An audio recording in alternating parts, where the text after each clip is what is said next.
ব্রাহ্মণবাড়িয়ার কসবায় ভারতীয় সীমান্তরক্ষী বাহিনী বিএসএফ এর গুলিতে 2 জন নিহত হওয়ার ঘটনায় সীমান্ত ঘেঁষা গ্রামগুলোতে নেমে এসেছে শোকের ছায়া। একই সঙ্গে স্থানীয়দের মধ্যে দেখা দিয়েছে ক্ষোভ ও আতঙ্ক। আহত কয়েকজন আত্মগোপনে থেকে চিকিৎসা নিচ্ছেন বলে জানিয়েছে পরিবারগুলো।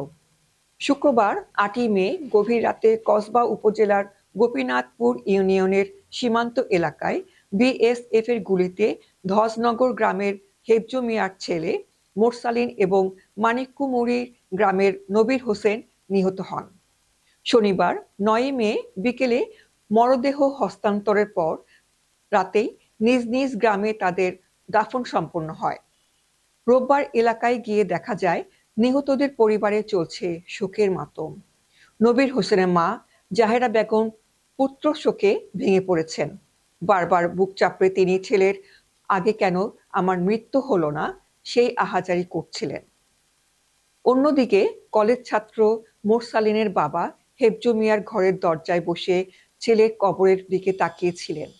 তাকে সান্ত্বনা দিতে আসা সহপাঠীরা কবর জিয়ারত করে কান্নায় ভেঙে পড়েন। হেফজু মিয়ার অভিযোগ করেন, শুক্রবার রাতে পাশের বাড়ির কয়েকজন তার ছেলেকে ডেকে নিয়ে গিয়েছিল। স্থানীয়দের অভিযোগ, সীমান্ত এলাকায় দীর্ঘদিন ধরে চোরাচালান সক্রিয় রয়েছে এবং গ্রামের অনেক তরুণ রাতের আধারে ঝুঁকি নিয়ে এতে জড়িয়ে পড়ছে। মোরসালিনের প্রতিবেশী সাইফুল মিয়ার স্ত্রী রিনা বেগম বলেন, বড় চোরা কারবারিরা তরুণদের বিপদের মুখে ঠেলে দেয়, পরে তাদের জীবনই ঝরে যায়।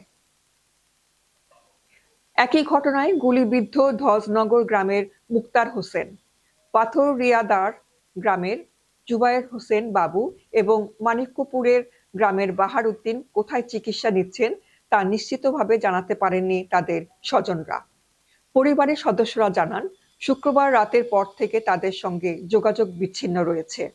স্থানীয় বাসিন্দাদের ভাষ্য, ধজনগর, পাথরিয়াদার ও মানিককুমুরি এই 3টি সীমান্তবর্তী গ্রাম দিয়ে বিভিন্ন পণ্যের চোরাচালান হয়ে থাকে। অনেকেই প্রত্যক্ষ বা পরোক্ষভাবে এ কাজে জড়িত। শুক্রবার রাতেও কয়েকটি দল সীমান্তে গিয়েছিল বলে দাবি করেন এলাকাবাসী। এদিকে রোববার গোপীনাথপুর ইউনিয়ন এলাকায় অভিযান চালিয়ে 2 জনকে আটক করেছে পুলিশ। আটককৃতরা হলেন মালু মিয়া ও মনির হোসেন। কসবা থানার ভারপ্রাপ্ত কর্মকর্তা নাজনীন সুলতানা বলেন, সীমান্ত এলাকায় অবৈধ কার্যক্রম রোধে পুলিশের অভিযান অব্যাহত রয়েছে। জড়িত সবাইকে আইনের আওতায় আনা হবে।